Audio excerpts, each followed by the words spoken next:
Assalamualaikum warahmatullahi wabarakatuh. Perkenalkan, nama saya Muhammad Afandi Sebarian.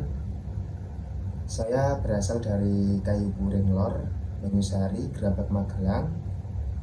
Lalu saya belajar di UT itu sejak tahun 2023.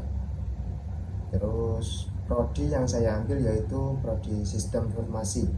Lalu NIM saya yaitu, bentar Pak, saya tidak apa, 0487 96886. Di dalam video kali ini saya akan menjelaskan atau tentang tugas 1 Pancasila dan sebagai berikut. Penjelasan dari yang tadi yaitu menjelaskan tentang pelajaran dari sejarah Pancasila bagi generasi muda. Pancasila bukanlah sekedar 5 sila yang terukir, melainkan jiwa dan benteng bangsa Indonesia yang telah teruji melintasi zaman. Bagi generasi muda, memahami perjalanan sejarah Pancasila di masa ke masa, sejak awal kemerdekaan, era RIS, demokrasi terpimpin oleh Orde Baru hingga reformasi, adalah kunci untuk menghayati maknanya. Bukan hanya sebagai dasar negara, tetapi sebagai pedoman hidup yang relevan. Setiap periode sejarah menawarkan pelajaran berharga tentang bagaimana Pancasila. Lalu, perkembangan Pancasila dalam konteks sejarah. 1. Awal kemerdekaan tahun 1945 sampai 1950, Pancasila sebagai ideologi pemersatu yang harus menghadapi ancaman disintegrasi, baik dari pihak yang ingin mengganti dasar negara seperti pemberontakan PKI Madiun 1948 dan DI atau TII, maupun dari upaya kolonial. Nomor 2, masa RIS dan demokrasi parlementer pada tahun 1949 sampai 1959. Pancasila menghadapi tantangan dalam sistem politik liberal di masa stabilitas pemerintahan terganggu oleh seringnya pergantian kabinet. Nilai musyawarah dan mufakat menjadi satu dipercayai.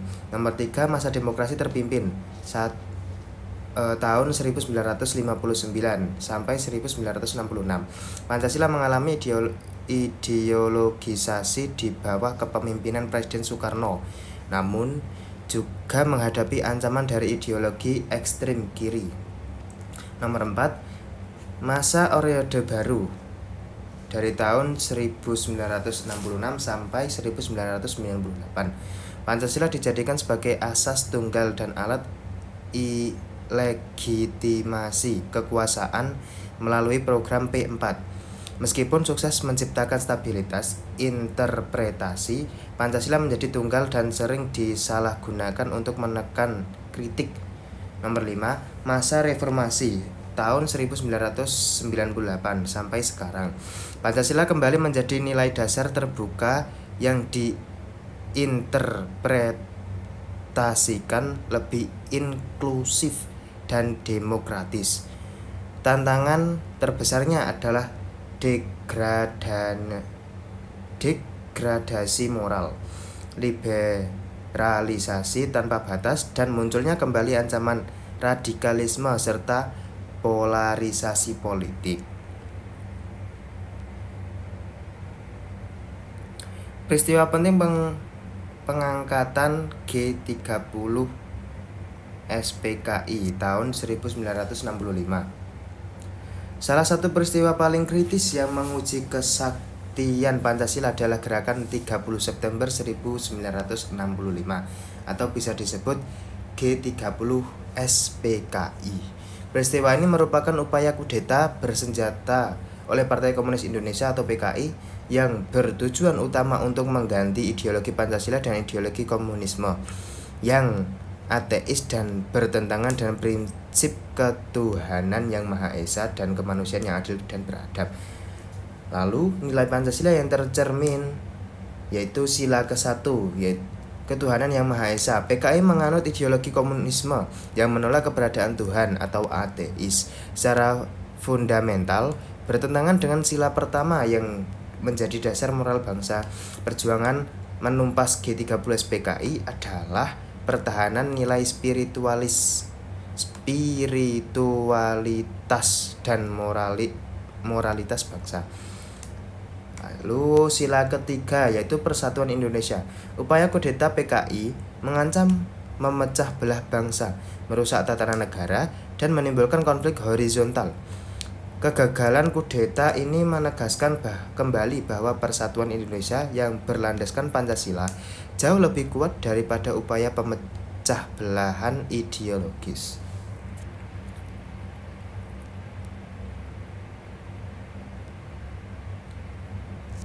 Lalu, refleksi pribadi bagi generasi muda. Pelajaran tersebar dari sejarah Pancasila, terutama di peristiwa seperti G30S PKI, adalah bahwa ideologi tidak pernah statis dan selalu butuh pertahanan. Lalu, pelajaran yang dapat kita ambil yaitu kritis dan waspada. Generasi muda harus kritis terhadap setiap ideologi atau gerakan yang secara fundamental bertentangan dengan nilai-nilai Pancasila, terutama yang mengusung narasi perpecahan, anti keragaman, atau penolakan terhadap Tuhan. Lalu, menjaga toleransi dan persatuan. Pancasila adalah rumah bagi keberagaman. Nilai persatuan Indonesia dan keadilan sosial mengajarkan kita untuk merawat toleransi, menghargai perbedaan, dan menolak segala bentuk radikalisme maupun ekstremisme yang ingin memaksakan kehendak dan memecah belah persaudaraan. Lalu, relevansi nilai Pancasila saat ini di era digital dan reformasi, tantangan terhadap Pancasila bergeser dari ancaman fisik menjadi ancaman ideologis melalui media sosial, polarisasi politik, penyebaran hoax, hate speech, dan kemunculan paham-paham yang menolak keberagaman adalah wujud baru dari upaya pengikisan nilai-nilai Pancasila. Oleh karena itu, bagi generasi muda, Pancasila adalah filter digital dan moral. Nilai persatuan Indonesia harus diaktualisasikan dengan menjaga etika berinternet, menolak ujaran kebencian, dan mempromosikan dialog damai.